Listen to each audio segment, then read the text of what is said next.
இந்த பதிவு சிரிக்கவும் சிந்திப்பதற்கு மட்டும், யார் மனதையும் காயப்படுத்தவும் எந்த மதத்தையும் இழிவுபடுத்தவும் நோக்கம் அல்ல.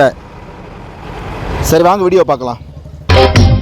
கர்த்தராகிய இயேசு கிறிஸ்துவின் அதிகாரமுள்ள நாமத்தில் இந்த பகுதியிலே ஒரு இச்சையை வைத்து வேசித்தனத்தையும் விபச்சாரத்தையும் செய்ய வைக்க திட்டமிட்ட ஆவியே, இந்த அசுத்த ஆவியை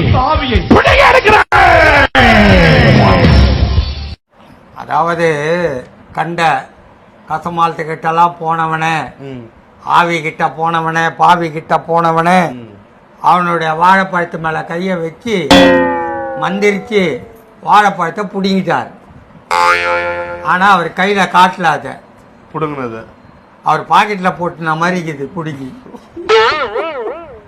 இப்படியெல்லாம் ஏசுநாதரை வச்சு இவ்வளோ இழிவுத்தரமா பண்றானுங்களே, இவனுங்க எப்படியாப்பட்ட கேவலத்துக்கும் கேவலம் மன ஜென்மங்கள்னு சொல்லலாம், கேடுகட்ட ஜென்மங்கள்.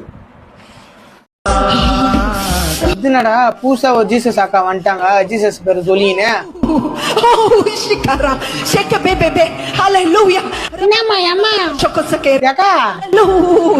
என்னக்கா பண்றீங்க? వేరు కదలదు. హల్లెలూయా. నిన్ను కదలనీయడు. హల్లెలూయా. నీ వేరు కదలదు. హల్లెలూయా.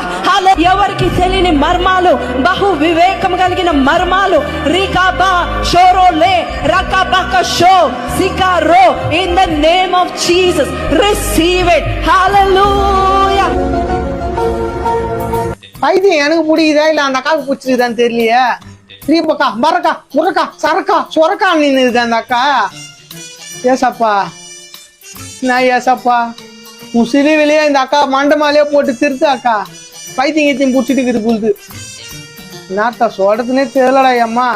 இந்த பெந்தகோஸ்து சிஎஸ் இருக்கிறாங்க, அவங்க கேட்டா ஆர்சியில் இந்த மாதிரி தான் பண்ணுவாங்கன்னு, ஆர்சியில் இருக்கிறவங்க வந்து பெந்தகோஸ்து சிஎஸ்சியில் தான் இந்த மாதிரிலாம் பண்ணுவாங்கன்னு மாத்தி மாத்தி அவங்களுக்குள்ள கன்ஃபியூஸ் ஆகிக்கிறாங்க. இது ரெண்டு பேருக்கு நடுவில் மாட்டி நீ ஏசப்பா கன்ஃபியூஸ் ஆயிட்டாரு.